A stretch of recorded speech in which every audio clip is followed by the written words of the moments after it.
Hey, it's Nicole. A bunch of my friends know that within the past 2 weeks, we've been going through a death in our family. We had to put our 8-year-old Shar-pei Lacey down because she had lymphoma. She got really sick while we were out of town, and my stepdad made the decision to put her down because she just wasn't herself anymore. She wasn't eating, she wasn't moving, she wasn't doing anything. We have her paw print in clay downstairs along with her ashes, and we have two crepe myrtles, pink crepe myrtles, planted in our backyard for her. I also have this necklace that I made at PetSmart for her. This is Lacey in loving memory, and the dates that she was born and the date that we put her down. We are currently looking into other Shar-Peis because we know that we are in fact a Shar-Pei family. But we probably won't be getting one anytime too soon because of just putting Lacey down. But this is what I really would like to say to Lacey. From time to time I go outside and talk to the trees in which we planted for her, but this is what I want to say to her. I want to tell her that I miss her, that she was an amazing dog, and that we didn't think of her just as a dog. We thought of her as a part of a family, a person, someone who actually did have feelings, because whenever we flung the paper in front of you, you would always run away or get scared because you were afraid of paper. You knew what the word stop was, or go lay down, or rabbit, which is hilarious because whenever we said rabbit, you would run, or you'd freak out and go to the door, or whenever we said walk, you would get all excited, or treat, which is natural for any dog, I guess. But, you know, any person would really say that their dog is the best dog in the world, which is fine. I mean, I believe I had the best dog in the world. Somebody else may think they have the best dog in the world. But I can definitely say that you were the best dog I have ever had.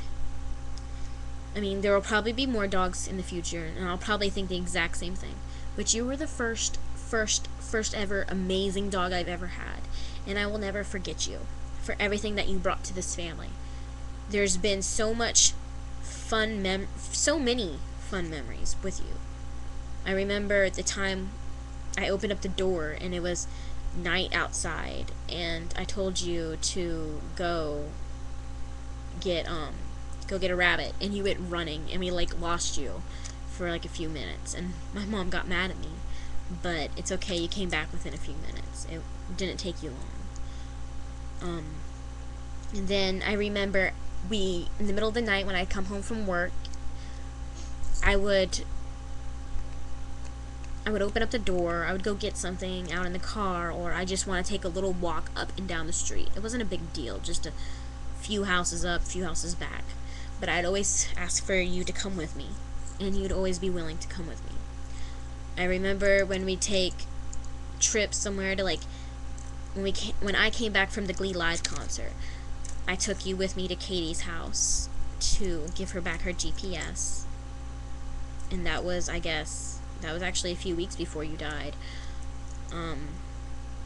We just have so much memories. And paw, I will never forget that I taught you the word paw. I will never forget that. And I plan to teach the next dog that we get that word. It is rather complicated sometimes. I remember coming home after you died, and coming home to an empty house. That was hard.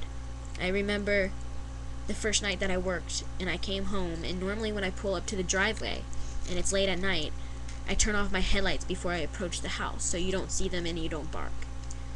Well, I pulled them off before I pulled up to the house, and then I stopped and realized I don't have to do that anymore, and I just completely broke down.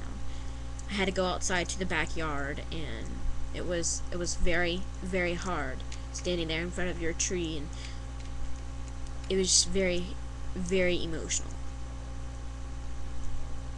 Each day it gets a little bit better. I'll talk about you, but I won't talk much about you. Like right now it's kind of pushing the limit for me. So I still get choked up talking about you, but it's getting easier day by day. And eventually it will be easier to where the tears won't come back. It'll just be happiness. It'll just be smiles. It'll be all that. And what I really want, what I want you to do for me, is Dips. I can't tell if she's sick or not. And I want you to be able to be there for her if she is.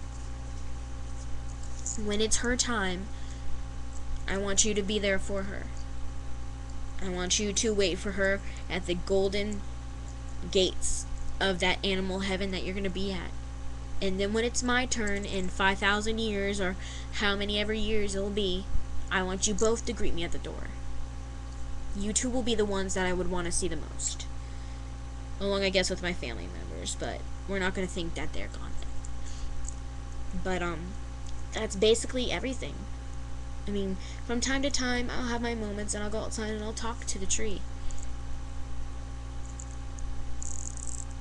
And it's kind of like an out for me if I want to talk about it, because I don't talk about it with anybody else, really. And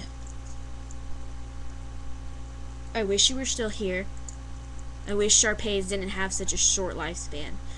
I think it's very stupid that they do, because they're such amazing dogs, and naturally they're supposed to be, I guess, not like you were. They're more of a protective type of a dog, I guess. And you definitely were a protective dog. I mean, you were basically protecting Mom from that basset hound that attacked you. But all in all, you were an amazing, sweet dog. Something that you normally don't see in shar-peis. But I bet right now, you and Sadie are playing with those rabbits, chasing those rabbits, eating a bunch of bacon strips, maybe some bacon, going for some walks, eating candy corn, all that. And I can't wait till the day that I get to see you again. And you will forever, forever, ever, ever be Lacey Prudence, the charmed one. I love you. I miss you. You're amazing.